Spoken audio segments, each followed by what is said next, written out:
우리를 위하여 기도하라. 우리가 모든 일에 선하게 행하려 함으로 우리에게 선한 양심이 있는 줄을 확신하노니 내가 더 속히 너희에게 돌아가기 위하여 너희가 기도하기를 더욱 원하노라. 양들의 큰 목자이신 우리 주 예수를 영원한 언약의 피로 죽은 자 가운데서 이끌어내신 평강의 하나님이 모든 선한 일에 너희를 온전하게 하사 자기 뜻을 행하게 하시고 그 앞에 즐거운 것을 예수 그리스도로 말미암아 우리 가운데서 이루시기를 원하노라.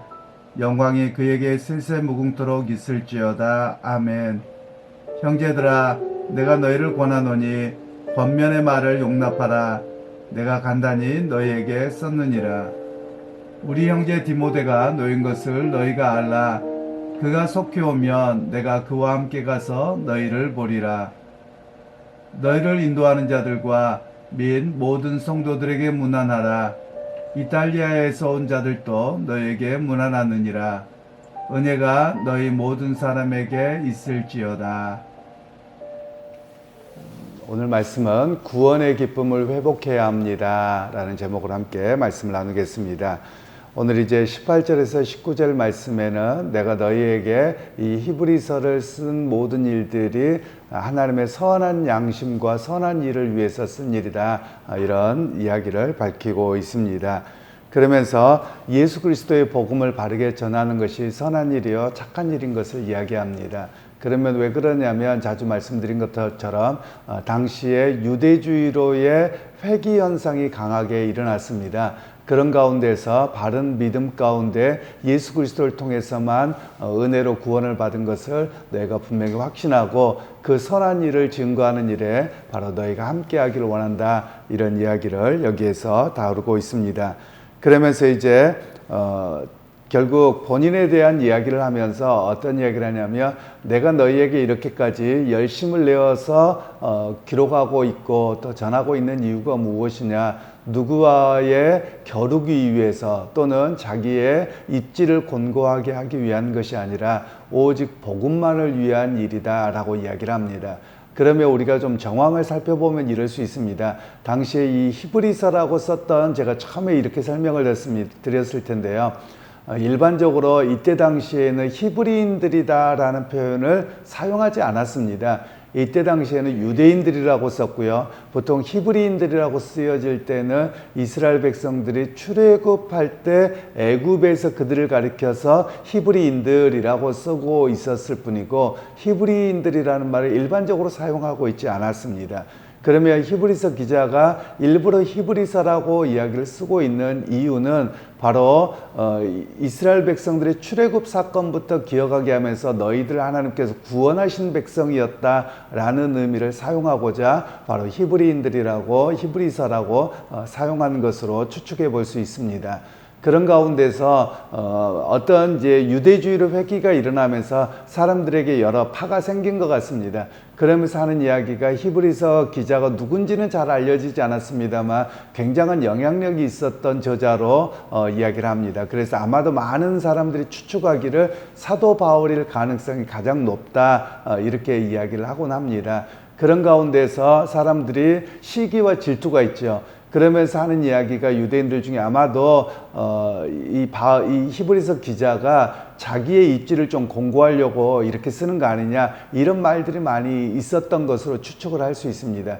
그런 가운데서 히브리서 기자는 내가 너희에게 이것을 기록한 일은 착한 일이다, 선한 일이고 그리스도의 복음을 위한 일이지 나의 입지를 위한 것이거나 누구와 겨루기 위함이 아닌 것을 분명히 그 본의를 왜곡하지 아니하도록 했으면 좋겠다, 이런 의도로 여기에 기록하고 있습니다.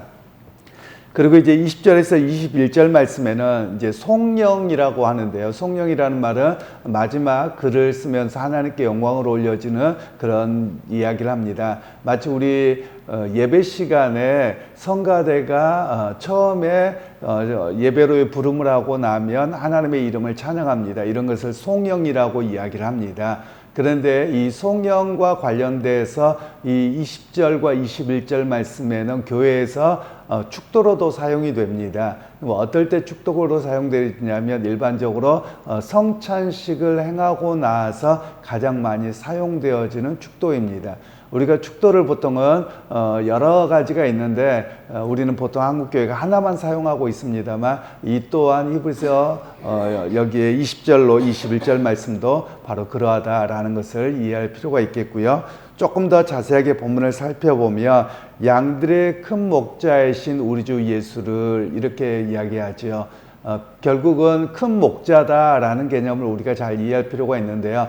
이 히브리서 기자가 사용하고 있는 자신도 목자고 수많은 목자들이 있다는 것이죠. 그런데 양들의 큰 목자는 예수 그리스도다라는 것을 이야기합니다.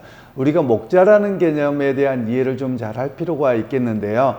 사실 우리 목사라는 단어와 목자라는 단어가 같은 단어입니다. 우리 한국에서는 목사로 번역을 해버렸습니다만 사실 원래 패스터라는 단어는 목자라는 단어입니다. 그래서 외국에서는 다 목자라는 개념 속에서 사용하고 있지 제사장이라는 개념으로 목사들을 사용하고 있지는 않습니다. 그런데 유독 한국 교회가 여전히 또는 과거에 구약의 제사장적인 역할 속에서 이해를 하려고 해서 상당히 좀 조심스러운 부분들이 있기는 합니다. 오늘날 우리에게는 목자라는 개념이 더 중요합니다. 그래서 목자라는 개념은 어떠한 개념이냐? 양들을 친다라는 개념이죠. 양들을 돌보고 양들을 치는 일이 바로 목자의 역할이다라는 것을 이야기합니다. 그러고 나서 하는 이야기를 영원한 언약의 피로 죽은 자 가운데서 이끌어내신 평강의 하나님이 어떤 분이시냐? 예수의 십자가의 피로 말미암아 우리에게 은혜를 주셨고 또 평강을 주신 하나님이다 라고 이야기를 합니다.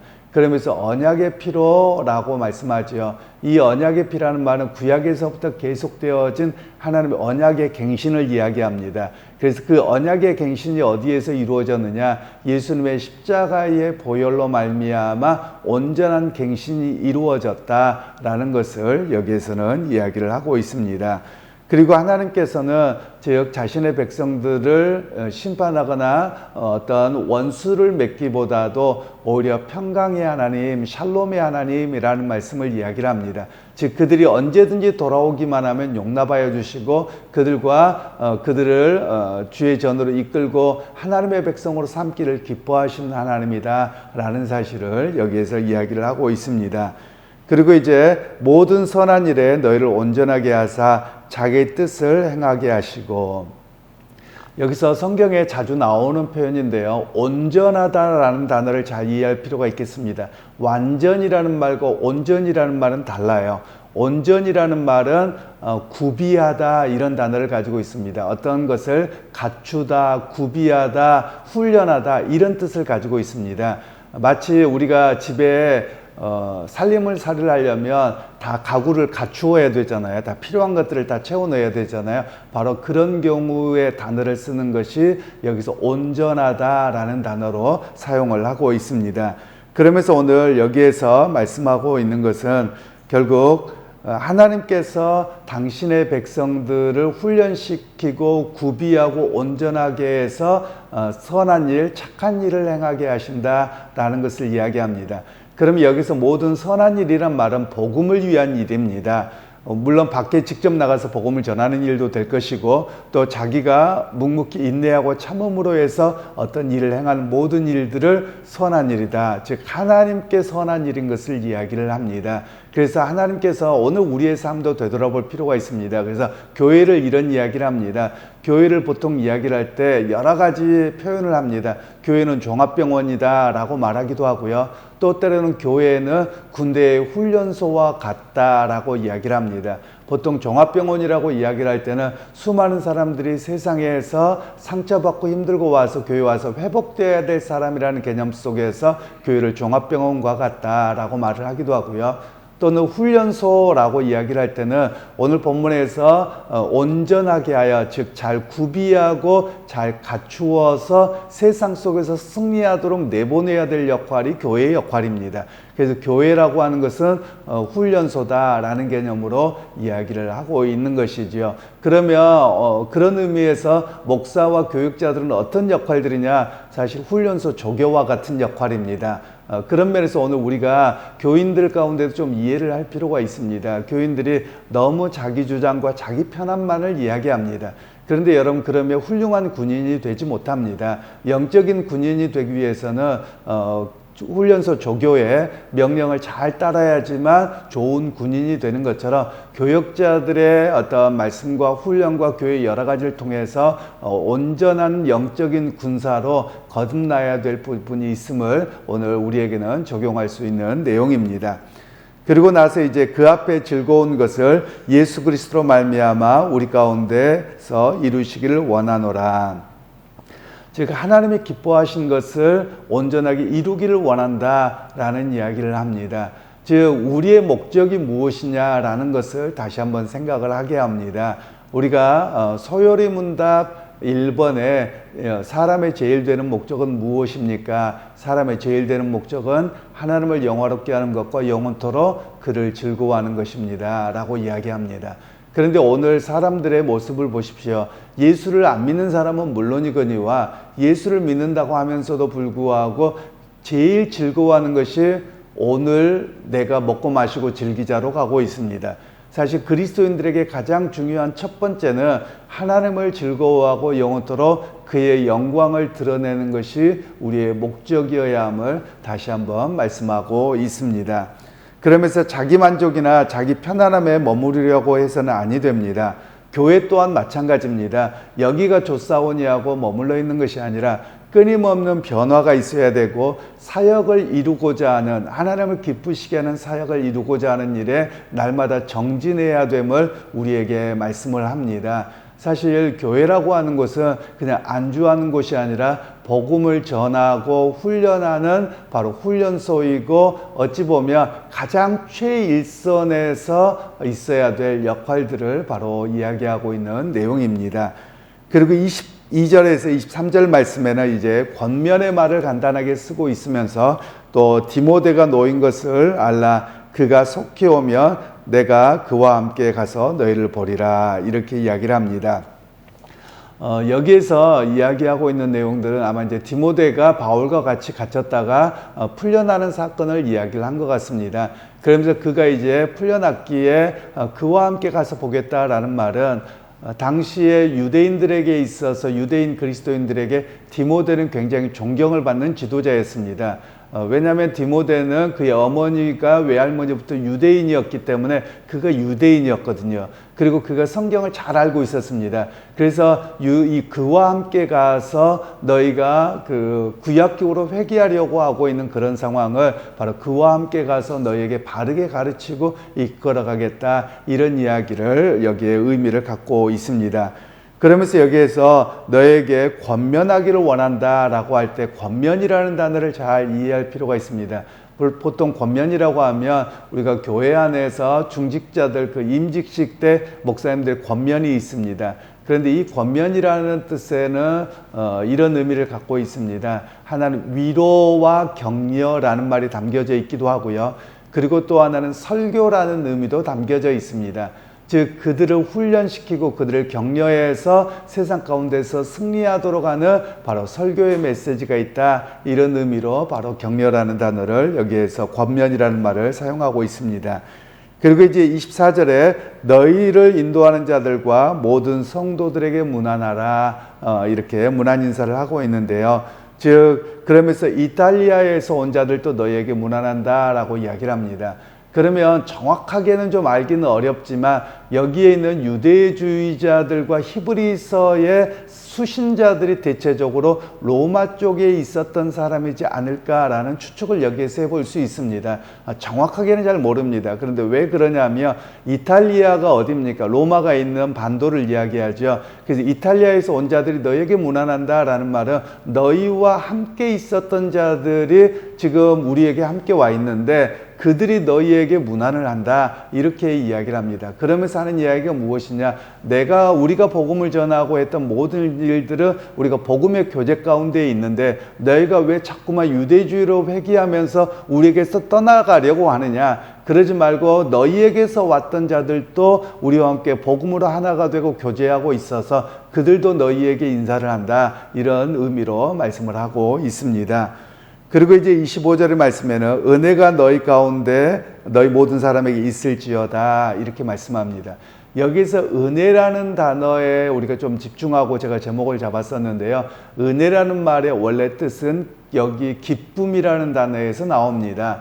이 기쁨이라는 단어가 은혜로 이렇게 성장했던 그런 언어인데요. 그래서 은혜는 어떻게 주어지느냐? 구원받은 기쁨이 가득할 때 그 은혜를 경험하게 된다라는 의미로 여기서 은혜라는 단어를 기쁨이라는 단어에서 출발한 용어로 사용을 하고 있습니다. 즉 은혜라는 말은 기쁨으로 출발해서 주님께서 주시는 사랑을 경험하는 것, 구원을 경험하는 것, 바로 그것이 은혜라는 단어입니다. 그래서 오늘 히브리서 기자는 수신자들에게 이야기를 마지막 인사를 이야기하면서 너희가 구원받았을 때 그 기쁨을 회복해서 그 은혜를 누리는 삶이 되어야 되지 않느냐, 이런 이야기로 마지막 인사를 맺고 있습니다. 그런 의미에서 오늘 우리에게도 마찬가지입니다. 우리 각자의 보면 주저앉아 있으려고 하고 뭐든지 안 하려고 하고 또 세상 가운데서 자꾸만 주눅들고 이런 모든 일들이 어디에서 오느냐? 바로 구원의 은혜, 구원의 기쁨을 잃어버렸기 때문입니다. 여러분 한번 생각해 보세요. 과거에 은혜 충만할 때 그때는 우리 안에 기쁨이 샘솟듯이 일어납니다. 그래서 무섭지 않습니다. 누구에게든지 복음 전하는 일을 열심히 하려고 했습니다. 그런데 지금은 이래저래 다 안 합니다. 왜 안 하느냐? 기쁨을 잃어버렸기 때문에 그렇습니다. 그래서 보통 그런 이야기를 합니다. 어떤 일을 하자고 할 때 뜨거운 사람들은 해보자고 합니다. 그런 방법을 찾습니다. 그런데 여러 가지 이유를 대는 사람들이 있습니다. 이 사람들은 하기 싫다는 이야기예요. 하기 싫고 안 하려고 하니까 못할 것밖에 안 보입니다. 그래서 우리에게도 마찬가지입니다. 하려고 하면 어떤 일인지 길이 보이고요. 하던 일을 계속 하다 보면 사람이 더 커갑니다. 그리고 은혜도 많고 기쁨도 많아집니다.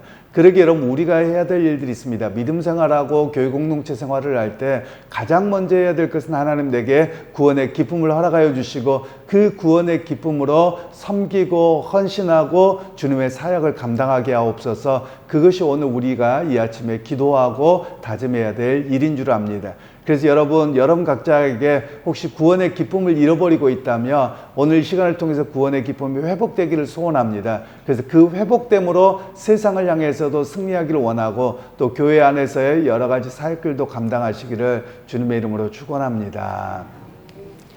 하나님 아버지, 오늘 또 히브리서의 마지막을 통해서 우리에게 여러 가지들을 이야기하셨습니다. 즉 우리에게 선한 일, 또 하나님을 즐거워하게 하는 일을 하게 하시되 하나님 우리 가운데 가장 먼저 구원의 기쁨을 회복해야 될 일이 가장 큰 과제인 것을 또 우리가 말씀을 들었습니다. 우리 각자에게 주께서 십자가의 보혈로 은혜 베푸시고 구원하셨던 것을 그 감격을 회복하게 하시고 그 기쁨을 회복함으로 우리의 삶의 자리나 또는 교회 사역들을 넉넉히 감당하고 남는 그런 우리 모두가 되게 하여 주옵소서. 예수님의 이름으로 기도하옵나이다. 아멘.